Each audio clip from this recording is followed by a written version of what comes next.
Namo Shakyamuni Buddha.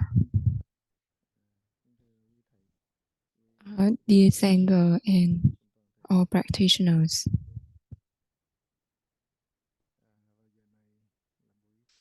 it is now um, the fifth day of the October 2025 retreat. It is time for us to share our experience and answer any questions that people have to help our practitioners um, strengthen their belief in the true mind and practice following the right principle. For Zen, we always prioritize the practice. Once we have enough belief in the mind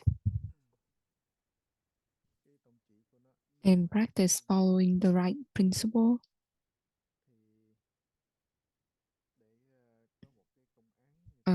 we have this Kong Zen master asked his disciple, how long is a life of a person? The the disciple said one disciple said 80 years. The Zen master said, you haven't realized the way yet. Another disciple said 40 years. The Zen master said, you still haven't seen the way. Then another disciple said, within a meal time, if we don't get to eat, then we will pass on to another life. So the Zen master still said, you still haven't seen the way. Finally, the person, the assistant, come out and said, a life is within a breath. The Zen master said, you have seen the way already. So impermanence is within a breath. We breathe in and then not, we breathe out, not breathing in, then we will move on to another life. So it's not even within one breath, it's within one moment. Our mind also the same thing. It's begin and ends within moment after moment. The Buddha has a verse saying a person live for 100 years but haven't seen the Dharma of birth and death cannot compare to a person who only live for one day but are able to realize the Dharma of birth and death. And realizing the birth and death is to meditate. So even though we practice, we understand the principle, we understand the basics, but we still follow the deluded mind non-stop. And therefore, we're not able to truly realize the true mind or the birth and death. And in order to do that, we have to meditate and strengthen the belief in the mind. Once the belief becomes complete, our practice will be complete, and then we will reach complete enlightenment as well.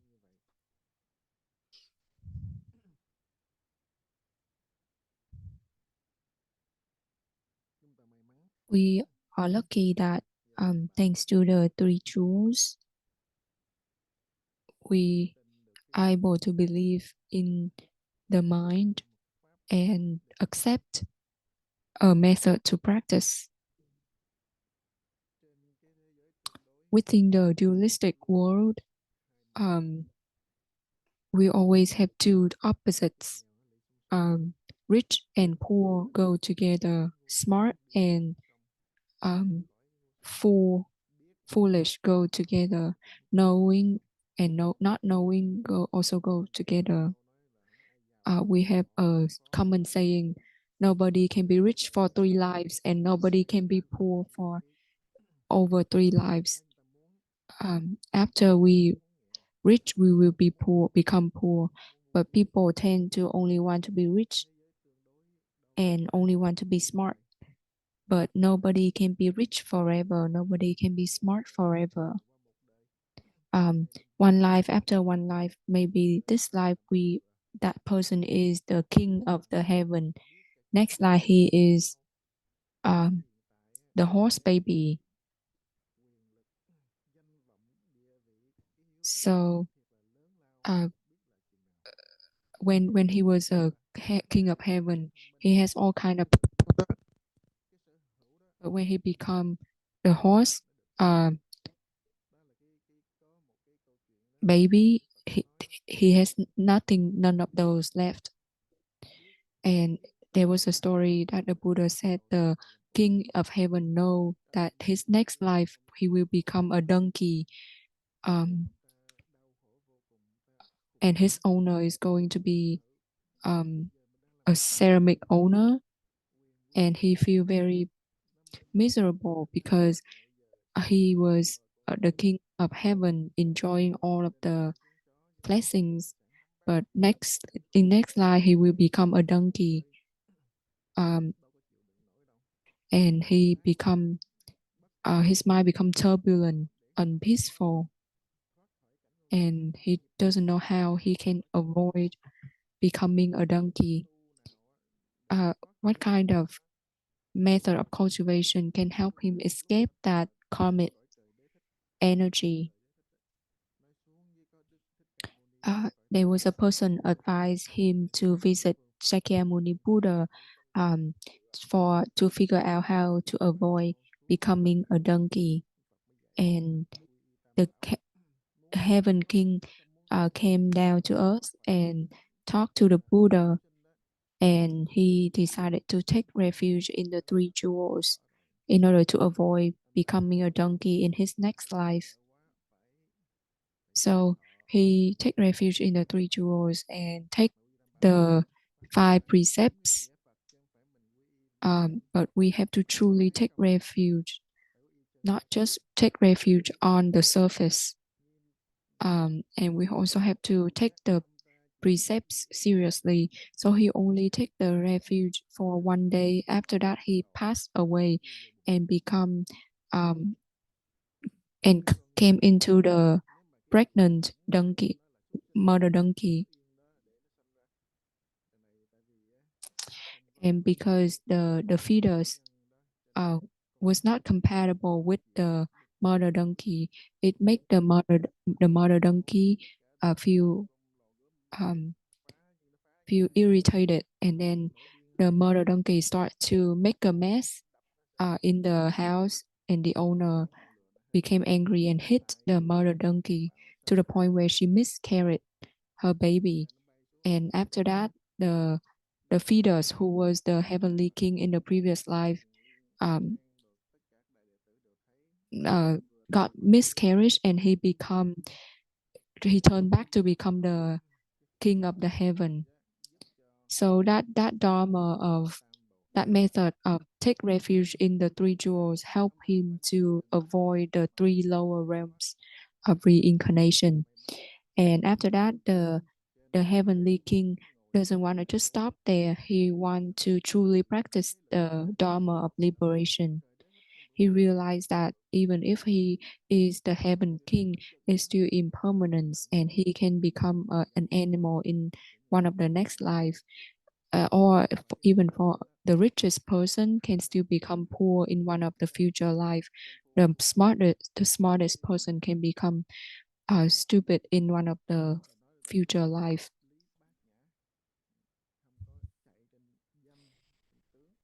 So when we talk about the meaning of prajna, we have to truly practice to understand the duality, impermanence, suffering, and no self, and always practice so that we don't get influenced by the external conditions, our ignorance and attachment. Sometimes we think that The more we learn, the smarter we become. The more knowledge we have, the more we will know things. But we don't know that this body is the body of birth and death. We have no control over this body. When this body become old and sick, and have, for example, have dementia, we won't be able to remember what we want to remember. For example, we won't be able to remember the sutra, the teachings of the Buddha. Instead, we just remember all of the sufferings.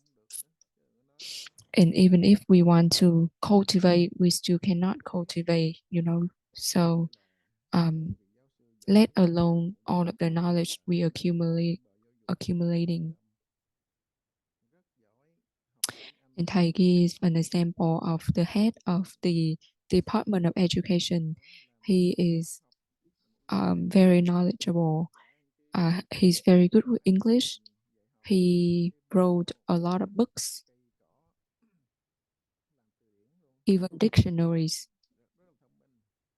But after going through one a sickness, he lost all of his knowledge. He became like a child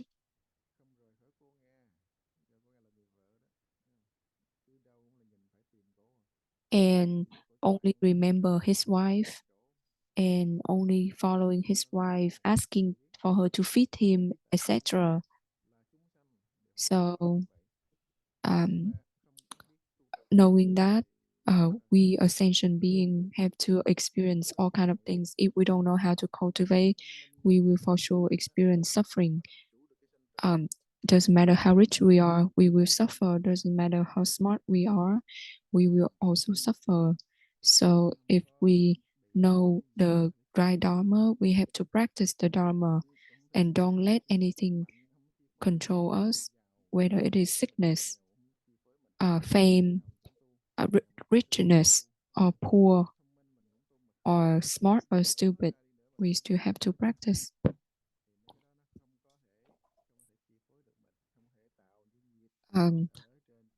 So that we don't let any of those things, tie us to our karma. So we have to believe deeply in the true mind, don't just chasing after ignorance, discrimination, duality. Always ask the question, raise the doubt, so that eventually we can return back to our original nature. That is what we would like to share with everyone today. Right now, anybody have any questions about the practice? Feel free to bring up your question. Namo Shakyamuni Buddha.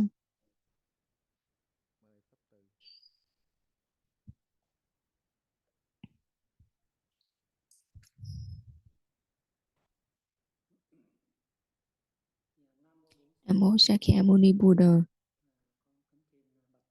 Dear Thầy, dear all everyone. First, I would like to sincerely thank you for reminding, for using the words of the Buddha and the patriots to remind us, like you just said, life is impermanent. It's I just look back. I already passed half of a life and starting to feel like I'm on the deteriorating path.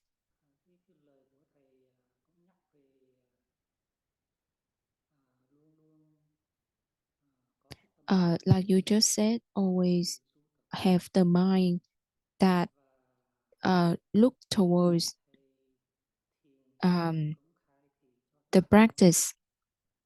Thầy Thiền Từ also reminded us and talked about his bicycle competition in France with the intention to remind us to always look forward to think about the practice.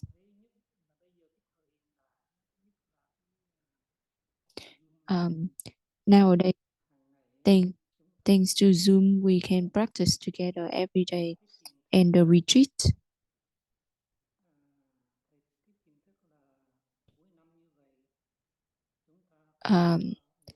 we have 4 retreats every year. The retreat is very special because I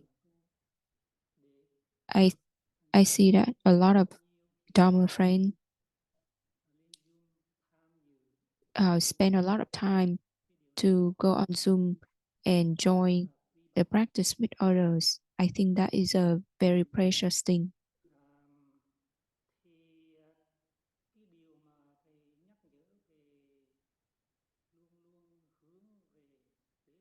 Um, when you remind us to always keep the practice in mind, the important thing is to ask ourselves, are we able to raise that mindset within us? That because that is very important. Because I know a lot of people, when we remind them about the teachings of the Buddha and the Patriot, like you reminded a lot of times, when we hear, we feel very content. We feel really nice to hear. But I remember you also said, one time you also said, our sickness is the sickness of tend to blame on other things. We tend to blame that we're busy with this and that and not able to attend the practice.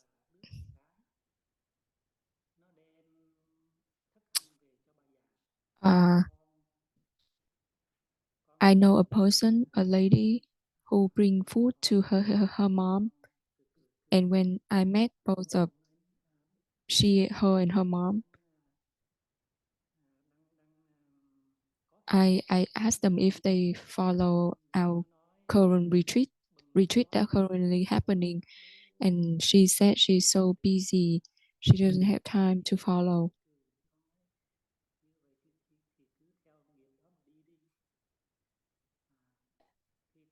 And I think to myself, maybe you can just follow what you've been doing. Also, I met another guy, and I asked him if he followed the retreat, and he said, "Of course, I follow the retreat."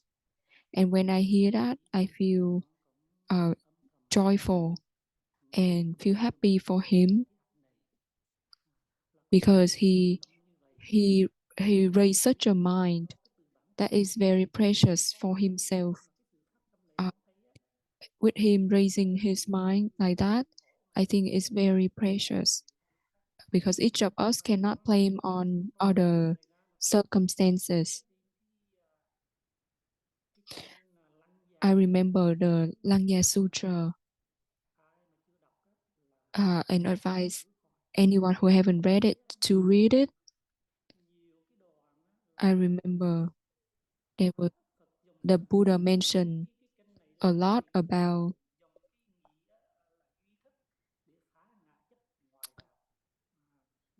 basically the Buddha used the 4 statement to show the difference between his teaching and the teaching of the outsiders. Because the teaching of the outsiders, even though it looked the same to the teaching of the Buddha, they still have attachment.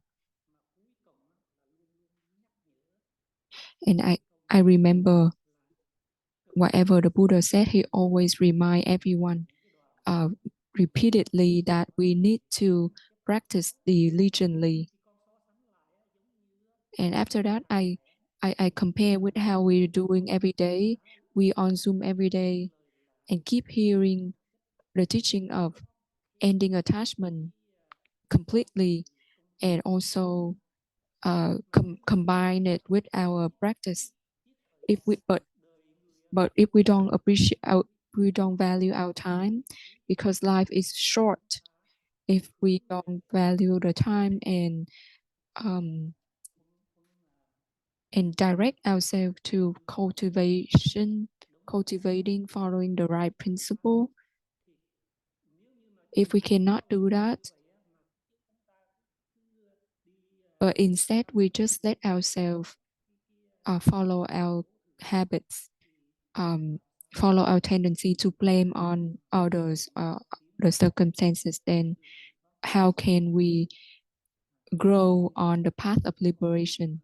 So I just want to share these points so you can have more reminders and encourage us. Thank you, Thầy, and thank you, everyone. In reality, when we raise the mind to meditate, we always rely on the temple. That's why the patriarch always said, always stay close to the temple, stay close to the Dharma friends. When we in the temple, always hearing the teaching, seeing other practice, we will feel like we don't want to be lazy.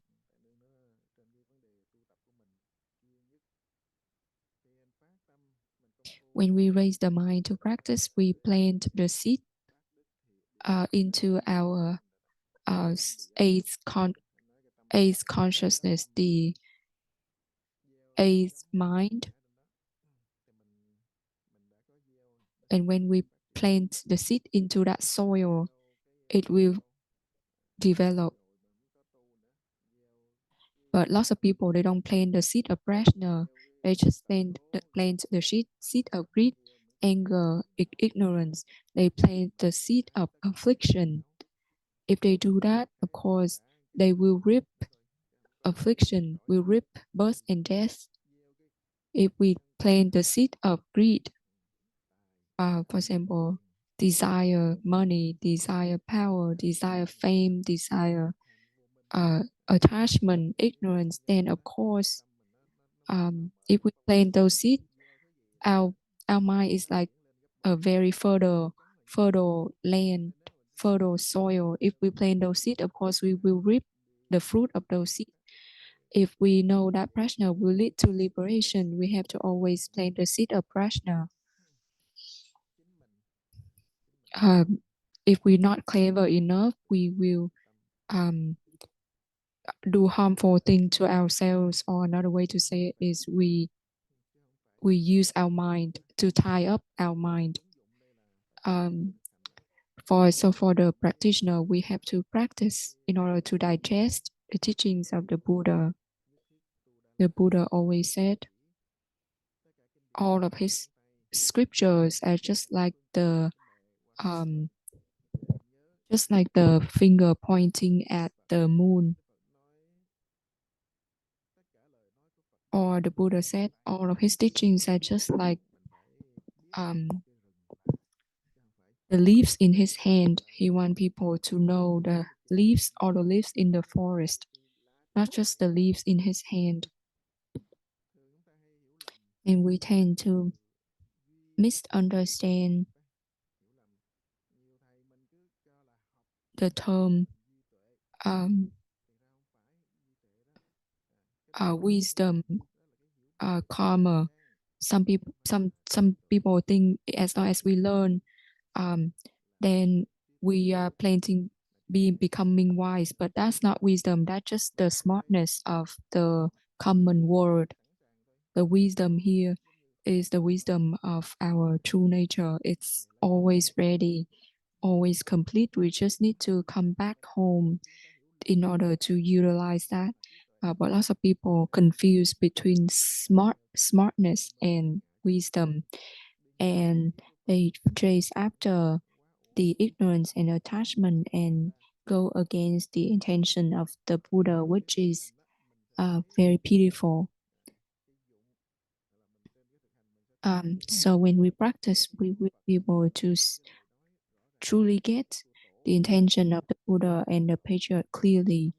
But without the practice, we won't be able to see it. We will get confused. We are just like a blind person looking at the mirror, and will not never be able to see anything. But if we practice, we will become our eye become bright, and we will see everything.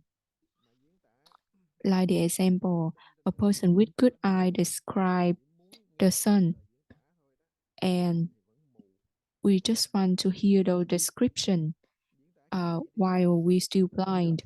So it doesn't matter how detailed the description is, uh, we won't be able to truly know how the sun is. You know, what we need to do is to cure the eyes, and when the eyes become good, then we will be able to see the sun.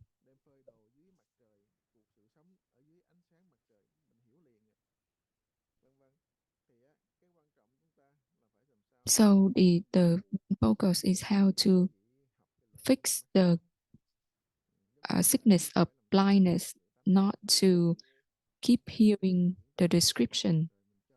Just same thing, like we have to practice not just hearing the teaching of the Buddha, thinking that is enough.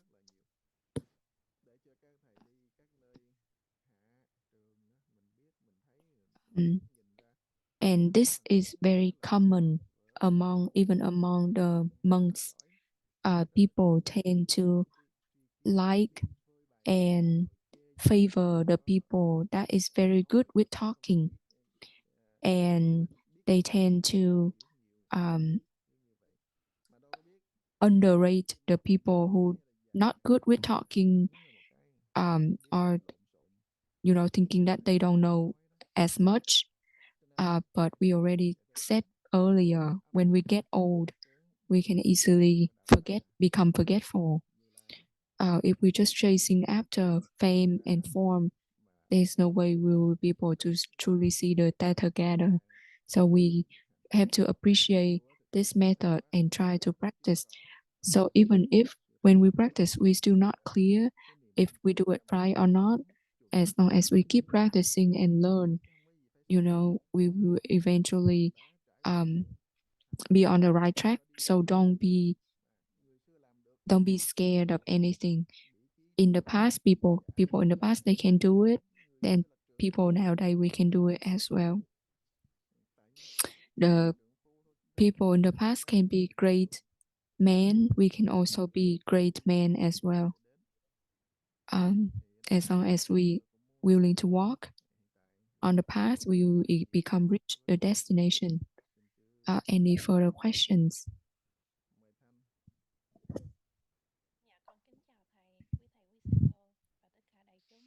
Đi thầy, đi singers and all practitioners. Recently, when I practice,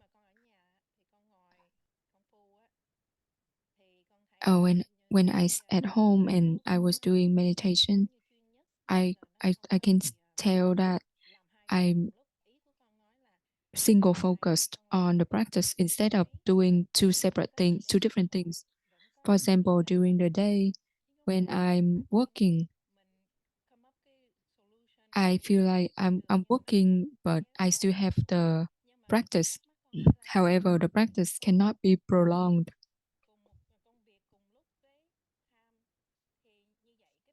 I have a question, like when I practice while I work, does my mind become separated, versus when I just only meditate at home at nighttime? I feel like my mind become more focused. Could you please advise? Thầy said right now we're still in the dream. We are controlled by all the conditions of the dream.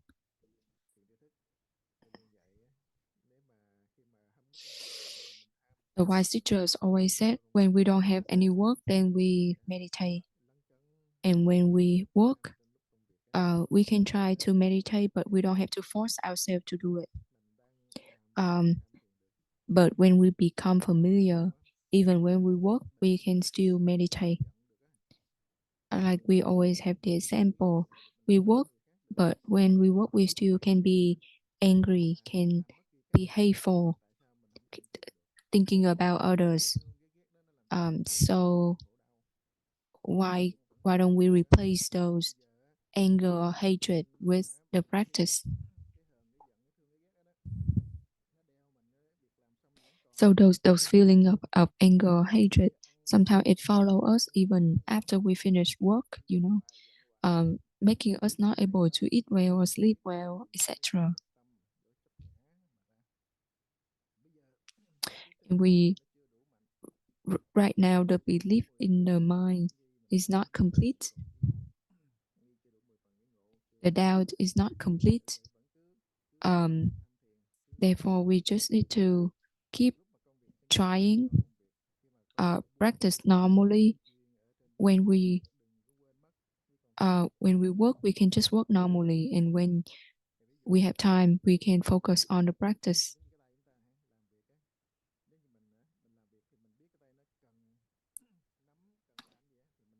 For example, this hand,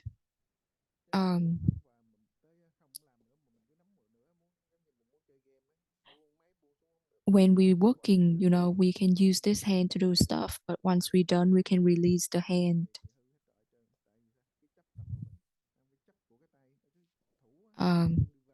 Some people, they are so into that habits. For example, they like playing game to the point they cannot let go.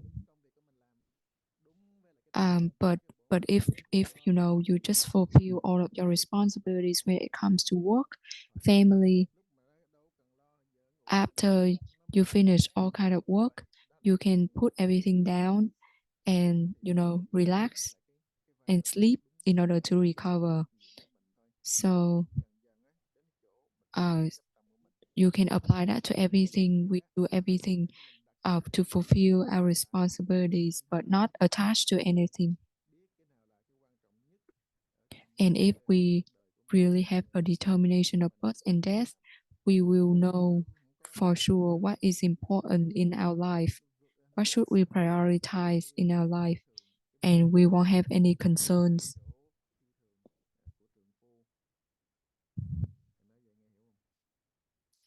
Do you understand? She says she does.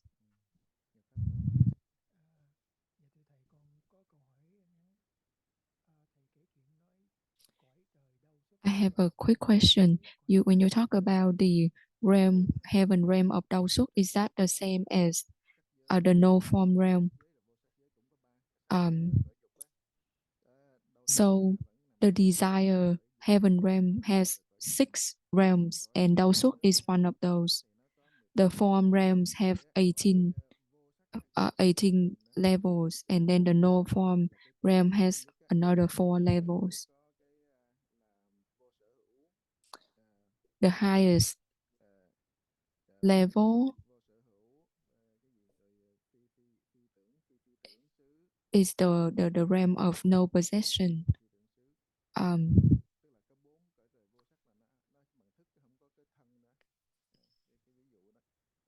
Basically, those realms are only have the consciousness and no body.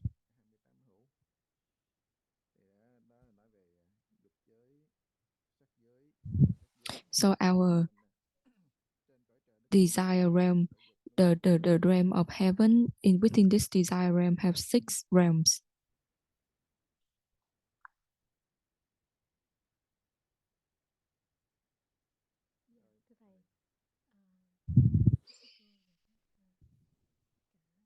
Thầy đi sang and all Dharma friends.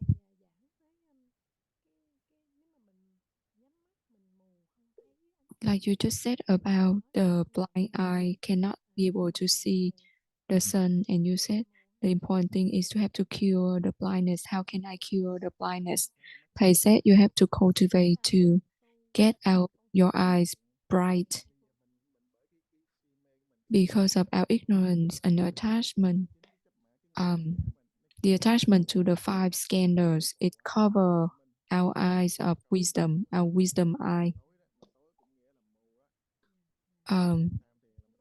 Darkness means without light.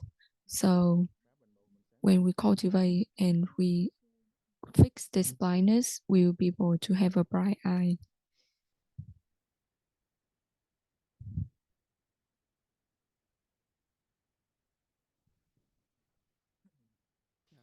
Namo Shakyamuni Buddha, dear Thầy, early all wise teachers and practitioners.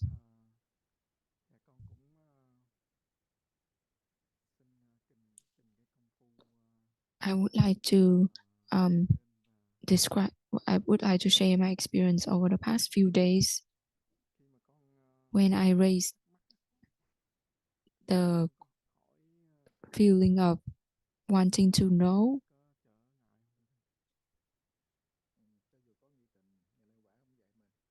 I didn't ask the question, is that okay? Master Lai Wei said, we have to always ask whether we have or have not the feeling of doubt. We have to raise the question. Whether there is doubt or no doubt, whether the doubt is uninterrupted or the interrupted. Master Trung Phong said, even if we know that we have progress in our practice, that knowing is still the knowing of subject and object. That is the mind of a thief. So whether we know or we don't know, whether it's good or bad, never let go of the object of investigating, which is the hautou question. And when we get enlightened, then the hautou question will automatically disappear.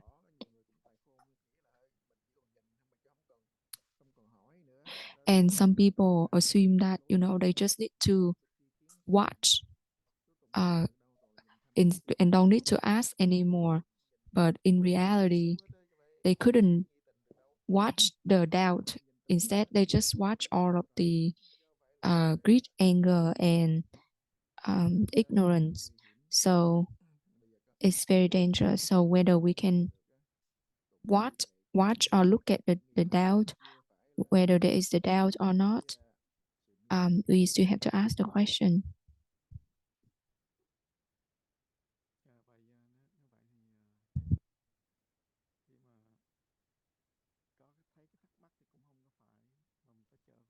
So isn't that if I can see the feeling of doubt,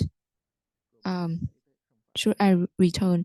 Thầy said, it's not about whether you should or should not,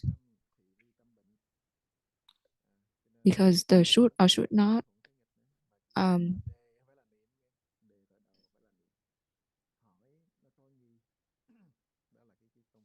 means we still not there yet. So we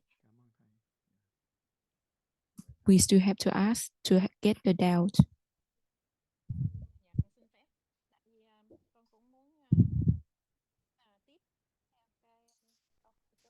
Thanh said she wants to continue with the question of Thầy Thiện Từ. Before, because in the past, when I feel like there's the doubt, I don't ask anymore. But I listen to him, to you, and I continue to keep asking.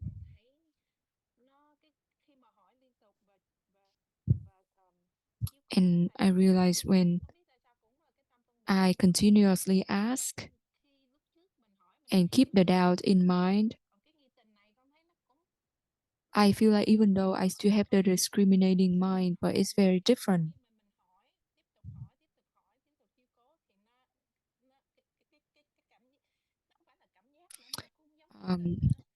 I'm not sure what it is. It doesn't seem like a feeling. It doesn't seem like the doubt. I just feel like my mind is very normal. It might not be the normalcy of the Buddha and the patriarch, but I feel like it's way normal than when my mind in the past. Master Lai Wei pointed very clearly, meaning we ask the question, for example, if someone slap us in the face, do we lose the question or not?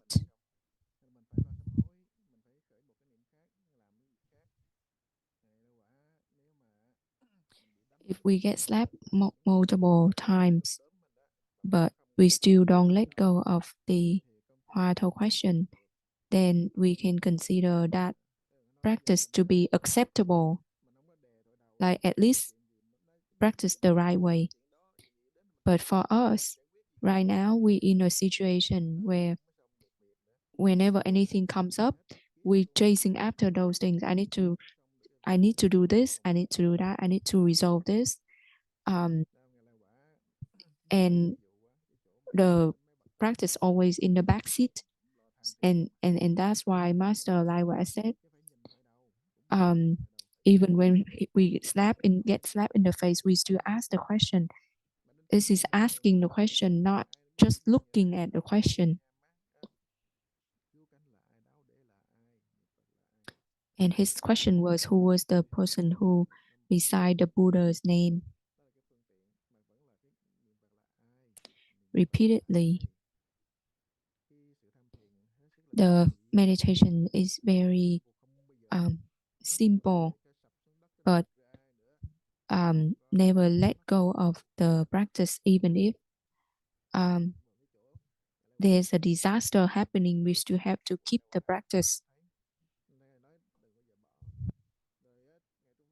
Master Trung Phong said, if we see we get ahead, we see we get backward, etc. All of those seeing is still within the subject and object. Those are the separate thoughts. Those are the thief, the mind of the thief. Those are the assuming mind that we need to put aside and need to keep asking the question. The time is up. Goodbye, everyone. Namo Shakya Muni Buddha.